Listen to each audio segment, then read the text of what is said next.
बिस्मिल्लाहिर्रहमानिर्रहीम। अस्सलाम वालेकुम नाज़रीन, मैं हूं नवीद इकबाल। आप देख रहे हैं मेरा यूट्यूब चैनल। आज हम इस व्लॉग में बात करेंगे कि चाइना और अमेरिका के दरमियान जो सर्द जंग का ज़िक्र किया है मैंने, वो होने जा रही है और ये बड़ी ख़तरनाक जंग है। और ये मैं आगे चल के आपको पूरी इसकी तफसील देता हूँ। उसके बाद 1500 जो रिलीज़ हुए हैं और सियासी कारकुन, उनके बारे में बात करेंगे, जेंडर के बारे में बात करेंगे और टिकटॉक के बारे में बात करेंगे। और आज का दिन 20 जनवरी किस लिए अहम है, वो आज उसके बारे में बात करेंगे कि ओवरसीज़ पाकिस्तानी क्या करने जा रहे हैं। तो आइए शुरू करते हैं व्लॉग का पहला हिस्सा। अमेरिका और चाइना की जो सर्द जंग है, उस बारे में अगर मैं आपको बताऊं तो सर्द जंग एक ऐसा ही है कि ये मुआशी जंग है, क्योंकि इस वक्त चाइना जो है वो मुआशी हालात से हर जगह पे उसके बिज़नेस, कारोबार और प्रोडक्ट्स जो हैं वो बिक रही हैं, सेल हो रही हैं। वो एक किस्म की दूसरी सुपर पावर बन के इस मुल्क में आया है। तो इस खित्ते में सबसे बड़ी पावर इस टाइम अगर समझी जाए तो चाइना है। तो चाइना अगर सुपर पावर बनता है तो अमेरिका, ज़ाहिर बात है, अपोजिट सुपर पावर है, ऑलरेडी वो चल रहा है। तो सदर ट्रंप जो है वो जंगों के तो मुखालफ हैं, वो जंग तो लड़ेंगे नहीं, जंग के हवाले से वो कोई ऐसी बात नहीं करेंगे। वो चाइना के साथ कुछ सर्द जंग जैसे मुआशी जंग है, इस हवाले से बात करें। इसमें उन्होंने टिकटॉक का भी हवाला दिया कि टिकटॉक में जो वो करने जा रहे हैं कि टिकटॉक बैन कर दी गई थी अमेरिका में और अब टिकटॉक को दोबारा ओपन कर दिया गया है सदर ट्रंप के हवाले से।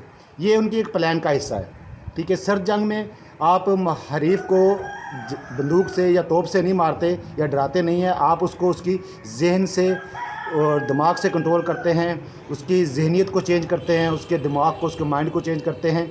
इसके बारे में मैंने एक पहले भी वीडियो बनाई हुई है, अगर आप देखना चाहें तो माइंडसेट के हवाले से वो एक वीडियो मेरे यूट्यूब पर मौजूद है। और ये चाइना को यहाँ पे दबाव बढ़ाने के लिए लामाला उसको इस खित्ते के अंदर, क्योंकि वो इतनी दूर से आकर खुद अपना यहाँ रोब नहीं करेगा, हालांकि उसने अभी अपनी फर्स्ट तकरीर में कहा कि हम ड्रिलिंग करेंगे, पेट्रोल अपना निकालेंगे, तेल अपना निकालेंगे, गैस अपना बनाएंगे, हम मुआशी तौर पे और मजबूत होंगे। वो सारी बातें इसी की तरफ इशारा करते हैं कि हम चाइना से किस तरह ऊपर जाएंगे। तो चाइना को दबाने के लिए बहुत पावर चाहिए और अब उसको दिमाग के ज़रिए उसको हल करने की कोशिश कर रहे हैं। तो मैं आपको बताऊँ कि इसने चाइना और को दबाने के लिए इस खित्ते में उसको एक ऐसा मजबूत हरीफ चाइना का चाहिए जो चाइना के मद्दे मुकाबल उसको ला के खड़ा किया जा सके। और इस खित्ते में लामाला हम पाकिस्तानी, हम तो चाइना से भी ताल्लुकात अच्छे रखते हैं और अमेरिका से भी अच्छे रखते हैं। हमारा तो वो कॉन्सेप्ट ही नहीं है कि हम किसी एक तरफ जाके खड़े हो सकें। हालांकि मोहसिन नकवी साहब वहाँ गए हैं, उन्होंने जो वहाँ हरकत की है, एक चाइना एंटी कॉन्फ्रेंस थी, उसके अंदर उन्होंने जाके शिरकत की है, तकरीर की है। और वो आपको पता है कि चाइना एंटी एक वहाँ पे एक ब्लॉक बना हुआ है, उस ब्लॉक में वो चले गए।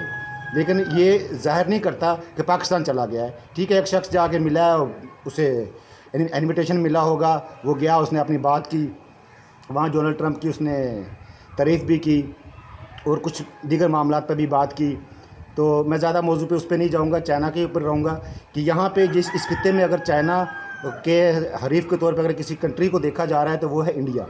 इंडिया को वो उठाकर, भारत को उठाकर ऊपर लेके जाना चाह रहे हैं। इसकी बेहतरीन मिसाल आपको टीवी स्क्रीन के ऊपर डोनाल्ड ट्रंप की हलफ बर्दारी के अंदर आपको नज़र आई होगी कि वहाँ पे पाकिस्तानी कोई सफ़ीर तो नज़र नहीं आया। उसकी वजह आप सब समझ सकते हैं। लेकिन भारतीय वज़ीर ख़ारजा जो फ्रंट लाइन में या दूसरी लाइन में रो में बैठे हुए नज़र आ रहे हैं, कैमरे की आंख ने उसको देखा है कि भारतीय वज़ीर ख़ारजा जो है वो वहाँ पे मौजूद हैं। पाकिस्तान का कोई वज़ीर, मशीर, कोई भी बंदा वहाँ पे मौजूद नहीं था, उसको ना इनविटेशन था ना कार्ड था। हमें वो किस लेवल की कंट्री समझते हैं, इससे आप अंदाज़ा लगा सकते हैं। भारत को क्यों इतना वो अप्रिशिएट कर रहे हैं, क्योंकि उन्हें यहाँ पे एक हरीफ की, चाइना के हरीफ की ज़रूरत है।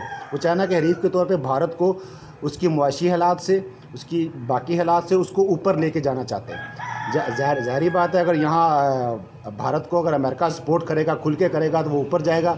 तो उसका जो नुकसान है वो हम पाकिस्तानियों को तो होगा, क्योंकि हमें वो सपोर्ट नहीं है, वो चीज़ नहीं है, हमारी पॉलिसियों की वजह से या हमारी किसी और चीज़ की वजह से। इसी वजह से अगर भारत ऊपर जाता है तो हम ऑटोमेटिकली नीचे चले जाएंगे, जो कि हम पहले ही काफ़ी नीचे जा चुके हैं। इस समय पाकिस्तानी रुपया जो है वो भारत का 1 रुपया तो पाकिस्तानी 3 सवा 3 रुपये बन रहे हैं, इतना बन रहा है। इनके भारत की मुआशी हालत अब पहले से काफ़ी बेहतर हो चुकी है, जो कि चंद साल पीछे चले जाएँ तो हमसे वो नीचे थे, लेकिन अब वो ऊपर आना शुरू हो गए हैं। उसकी वजह अमेरिका की ख़ास मेहरबानियाँ, आगे जाके आप देखेंगे कि अमेरिका बहुत ज़्यादा मेहरबानियाँ इनके साथ रखेगा। और ये सफ़ीर वसीर जो है मोदी, नरेंद्र मोदी, इस जैसे लोग जो है ये भारत वाले, ये आपको अमेरिका में बहुत ज़्यादा नज़र आएंगे।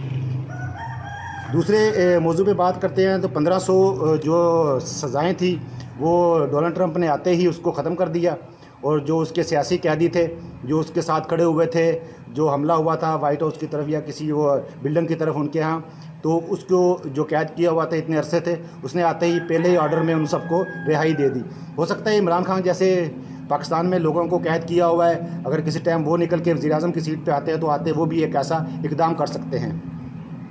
और जेंडर के हवाले से ये जो प्रोपेगेंडा चल रहा था कि वो यहाँ अमेरिका में जो लोग आए हैं, जैसे रिचर्ड गैंडल था कि वो जी हम जिन्स परस्तों के हवाले से बहुत ज़्यादा हेल्प करता है, उसकी मदद करते हैं। बेशुमार अमेरिकन हर ऐसे करते हैं, लेकिन ये मामला भी यहाँ काफ़ी हद तक सोल्व हो गया कि उसने आते जेंडर एक्ट जो है वो पास किया।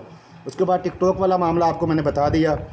तो 22 जनवरी के ऊपर बात करता हूँ कि 22 जनवरी को ओवरसीज़ पाकिस्तानी, जैसे बरतानिया में उन्होंने एक लेक्चर दिया था, एक सारे सियासतदानों को बिठा के वहाँ के, यहाँ अमेरिका के अंदर जो MP MNAs हैं वहाँ के लोगों को बिठाकर उनको एक बेहतरीन, यानी कि इन्होंने यहाँ का लेक्चर तैयार किया कि पाकिस्तान के हालात क्या हैं, पाकिस्तान में आज़ादी नहीं है बोलने की, पाकिस्तान में मुआशी हालात क्या हैं, पाकिस्तान क्यों नीचे गया, क्या खामियाँ हैं, वो खामियाँ दूर करने के लिए वो बता रहे हैं। खा वो पाकिस्तान के हक़ में जा रहे हैं या पाकिस्तान के ख़िलाफ़ जा रहे हैं, ये आने वाला वक्त ही फ़ैसला करेगा। लेकिन उनका ओवरसीज़ का कहना है कि हम नहीं चाहते कि पाकिस्तान को कोई नुकसान हो। अगर इससे पाकिस्तान को कोई नुकसान होता तो ये बहुत बड़ा नुकसान होगा। अगर नहीं होता, अगर यहाँ पे जो वो कह रहे हैं अगर उनकी बातों को मान लिया जाए, वही बातें यहाँ सच हैं, तो हो सकता है कि यहाँ पे आज़ादी आए। और ये मुआशी हालात जहाँ पे इस टाइम आवाम, गरीब आवाम जो है वो पिसती ही चली जा रही है, ना नौकरियाँ रही हैं, ना कारोबार रहे हैं, ना बिजनेसेस रहे हैं, मिलें बंद, फैक्ट्रियाँ बंद होती जा रही हैं। और इस हवाले से अभी आगे देखें और क्या कुछ बंद हो रहा है। अभी जब हाल ही में जो किश्ती में जवान शहीद हुए हैं, गिरे हैं, उनमें से पता नहीं किन माओं के लाल थे, वो पैसे लगा के अपने घर की जायदादें बेची, कुछ ने गाड़ियाँ बेची, किसने ट्रैक्टर बेचा, बेच के पैसे लिए, पैसे भी गए और अपनी जवान औलाद भी गई। इस तरह के हालात इस मुल्क में पैदा कर दिए गए हैं। अब इंशाल्लाह दुआ करते हैं कि अल्लाह ताला इस मुल्क को और तरक्की दे और इस हालात से निकाले। अगले व्लॉग के लिए इंशाल्लाह दोबारा हाज़िर होऊंगा, तब तक के लिए अल्लाह हाफ़िज़।